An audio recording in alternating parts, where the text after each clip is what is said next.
હાઈકોર્ટના નિર્દેશ બાદ અમદાવાદ ટ્રાફિક પોલીસની કડક કાર્યવાહી। ટ્રાફિક પોલીસ વતી જેસીપીએ કોર્ટમાં માહિતી આપી છે।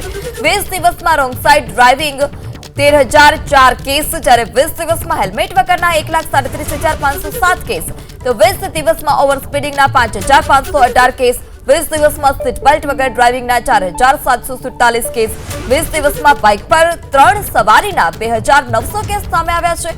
તો 20 દિવસમાં વાહન ચલાવવા સમયે ફોન પર વાત કરવાના 1,259 કેસ, જ્યારે 20 દિવસમાં રિક્ષામાં ક્ષમતા કરતા વધારે સવારીના 787 કેસ, 20 દિવસમાં ગાડીમાં ડાર્ક ફિલ્મના 1,043 કેસ જે છે તે નોંધાયા છે। વધુ માહિતી સાથે સંવાદદાતા તેજસ પણ ફોન લાઈનથી જોડાઈ ચૂક્યા છે। તેજસ, અમદાવાદમાં ટ્રાફિક પોલીસે કડક કાર્યવાહી કરી છે, જેસીપીએ પણ કોર્ટમાં માહિતી આપી, કયા મુદ્દે ચર્ચા કરવામાં આવી? जी माहिती जे कोर्ट समक्ष रजू करवामां आवी छे एमां मुख्यत्वे ट्राफिकने लगती कामगीरी जे अमदावाद शहेरमां करवामां आवी छे ते अंगे जेसीपी ट्राफिक एन चौधरीए सोगंदनामું रजू करी अने जे कामगीरी करवामां आवी छे तेनो रिपोर्ट कोर्ट समक्ष मूकवामां આવ્યો છે। અંદાજિત 50,000 થી વધુની આસપાસના કેસો કરવામાં આવ્યા છે। સાથે જ ટ્રાફિક અંગેની જાગૃતિ લોકોમાં ફેલાય તે માટેના પણ પ્રયાસો કરવામાં આવે છે। તે બાબતે કોર્ટને માહિતગાર કરાઈ છે।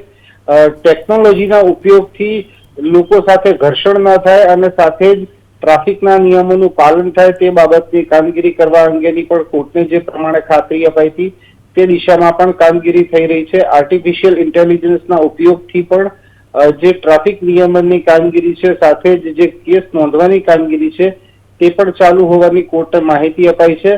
અંદાજિત 50,000ની આસપાસના જે કેસો નોંધાયા છે માત્ર છેલ્લા 20 દિવસની અંદર નોંધાયા છે।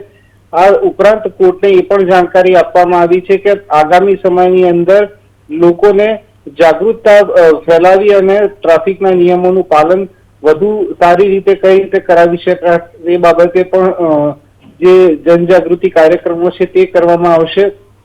આ ઉપરાંત રાજ્ય સરકારે પણ એક સોગંદનામું કોર્ટ સમક્ષ રજૂ કર્યું છે, તેની પણ વિગતો મહત્વની છે। ખાસ કરીને કોર્ટે 62 જેટલા હુકમો કર્યા છતાં પણ સ્થિતિ તેમની તેમ હોવાનું અવલોકન કર્યું હતું અને તે દિશામાં સુધારો લાવવામાં આવશે તે પ્રકારે સરકારે ખાતરી અને કટિબદ્ધતા દર્શાવી હતી।